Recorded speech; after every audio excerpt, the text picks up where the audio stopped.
Welcome to The Explainer. Today, we're going to break down a topic that is on just about every parent's mind: how all this modern media is impacting a child's developing brain.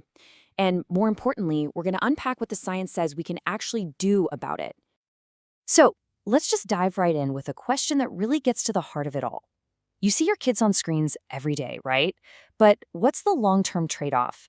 Is that time an investment in their future, or is it maybe borrowing from something way more essential? Now, the good news is this doesn't have to be some overwhelming, complicated thing. The science actually points to one core principle that can guide pretty much every decision you make.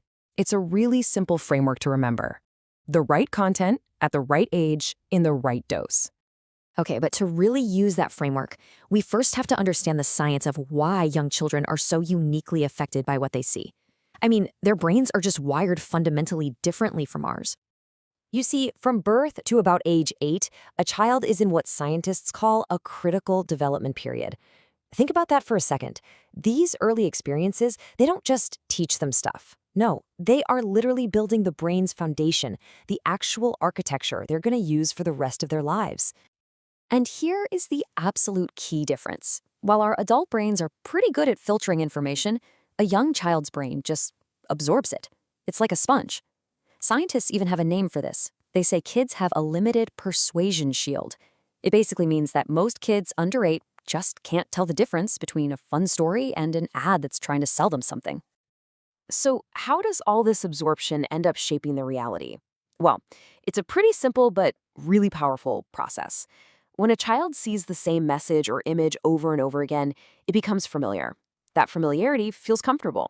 And here's the kicker: without a whole lot of real-world experiences to balance it out, that repeated idea doesn't just feel familiar, it becomes their baseline for what's normal.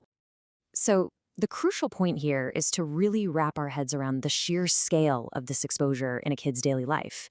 You know, we're not talking about a Saturday morning cartoon once a week. We are talking about a constant, non-stop stream of digital input. Let's just look at the raw data for a sec. According to the Common Sense Census, the average child between the ages of 0 and 8 is already spending about 2.5 hours a day on screens. And yeah, it doesn't stop there. As kids get older, that number just skyrockets. For tweens and teens, if you don't count schoolwork, we are talking about nearly 8.5 hours a day. I mean, that is a massive, massive amount of exposure. But here's the thing. It's not even just about the time spent on the screen. It's about what that time replaces. This is a really critical concept called the displacement effect. Every single minute on a screen is a minute they're not spending doing something else. And this chart just illustrates the cost perfectly. Screen time is pushing out what we can call developmental vitamins. You know, things like face-to-face interaction, reading a book, physical play. And this isn't just a theory. Major studies in top-tier journals like JAMA Pediatrics show the direct impact. Higher screen time is linked to lower developmental scores and kids hearing significantly fewer words from their parents each day. Okay, so we get the science and we see the scale of the challenge. Now let's pivot to the good stuff, the solution. How do we start making smarter choices in this crazy digital world? Look, the goal isn't to shelter our kids from the world forever. It's about being a smart guide, introducing complex topics at the right time, in the right way, based on where they are in their development. It's all about building a strong foundation first. So let's just take a complex social topic as an example. The media often has themes that frankly require some maturity to understand. Now, this chart shows some data on media representation. But for a parent, the debate isn't really about the numbers on a chart. The real question is this: at what age is my child developmentally ready to understand this topic, or really any complex social topic? The goal is making sure the content fits the child's stage of understanding, no matter what the subject is.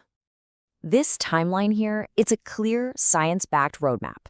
For the little ones, the preschoolers, the focus is on really foundational concepts like body safety. As they get a bit older, you can introduce more complex ideas, like respecting differences. Then those really heavy social topics are best introduced in the teenage years, once they've actually got the critical thinking skills to truly get them. It's all about building block by block. So how do we actually put this whole framework into practice in our busy, everyday lives? Okay, here is your practical playbook, steps you can literally take today. First things first, let's just anchor ourselves in three fundamental parental rights. You have the right to know what your child is consuming. You have the right to choose content that fits their developmental stage. And you absolutely have the right to set rules for how and when devices are used in your home. And here is your three-step action plan. Step 1. Control the environment. Use the tools. Parental controls, age profiles, curated playlists. They're there for a reason. Step 2. Co-view. Don't just hand over a tablet and walk away. Watch with them when you can. That's your chance to provide context. And step 3, dialogue.